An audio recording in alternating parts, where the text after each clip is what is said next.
আসসালামু আলাইকুম। আমি জাপানের যতদিন যাবৎ আছি এর মধ্যে একটা চিন্তা ভাবনা করেছি যে আমার কাজের পাশাপাশি যখন আমি ফ্রি সময়টাতে থাকি তখন আমার কিছু কৃষি কাজ করলে ভালো হয়।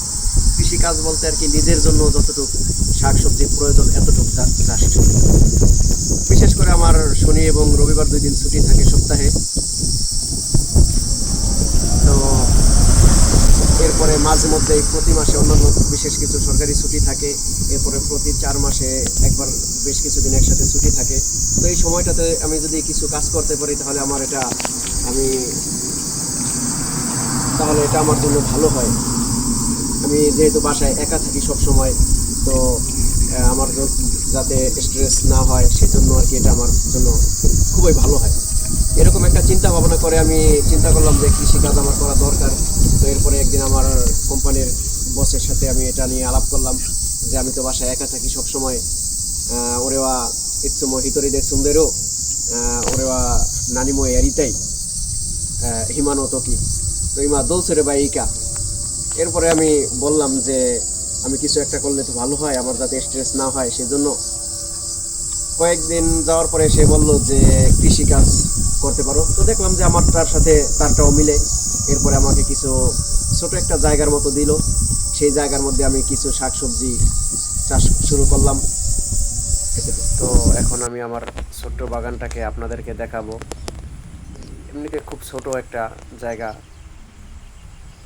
এর মধ্যে আর কি সব কিছু লাগানো আছে। আমি একে একে সবগুলোকে একটা একটা করে ধরে ধরে দেখাবো যে আমার বাগানটা বর্তমান কোন পর্যায়ে আছে। অনেকটা এইরকম। এই হচ্ছে আমার ক্যাপসিকাম গাছ। তো এটার মধ্যে অলরেডি ক্যাপসিকাম চলে আসছে। তো এটা অলরেডি কিছুটা পেকেও গেছে।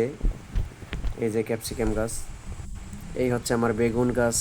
তো বেগুন গাছে ফুল চলে আসছে, কিছু দিনের মধ্যে ইনশাল্লাহ বেগুনও চলে আসবে। সামনে থেকে দেখতে অনেক অনেক ভালো লাগে। এই হচ্ছে আমার ধনিয়া পাতা। অল্প কিছু ধনিয়া বপন করছিলাম, তো এটা এখন মোটামুটি অনেক বড় হয়ে গেছে। ভালোই লাগে দেখতে, সামনাসামনি খুব গাঢ় সবুজ, খুব ভালো লাগে আমার কাছে। এই হচ্ছে মিষ্টি কুমড়া গাছ। তো মিষ্টি কুমড়া গাছে অলরেডি আমি ঝাঁকা দিয়ে দিয়েছি, তো ফুলও এসে পড়ছে। ইনশাল্লাহ আশা করি খুব শীঘ্রই এর শাক এবং মিষ্টি কুমড়া দুটোই খেতে পারবো। তো খাবার থেকে আমার মনে হয় এখন যে দেখতেছি এটাই আমার কাছে বেশি ভালো লাগতেছে। আমার ছোট্ট বাগানের এই হচ্ছে শসা গাছ। তো 2টা শসা গাছ লাগিয়েছিলাম মাত্র। তো শসা ফুল এসে পড়ছে, শসা অলরেডি হয়ে গেছে। এই হচ্ছে আমার ঢেঁড়স গাছ। অল্প কিছু ঢেঁড়স গাছ লাগিয়েছিলাম, তো ঢেঁড়স গাছও আর কি মোটামুটি ফুল চলে আসছে। শীঘ্রই ইনশাল্লাহ ঢেঁড়সও চলে আসবে। গাছগুলো আমার কাছে খুবই ভালো লাগে। এই হচ্ছে করল্লা গাছ। তো করল্লাও গাছে অলরেডি ফুল চলে আসছে, ঝাঁকা দিয়ে দিয়েছি। তো শীঘ্রই ইনশাল্লাহ করল্লাও চলে আসবে। তো আমার বন্ধু বান্ধব যারা আছে সবার সাথে আর কি এগুলো শেয়ার করব।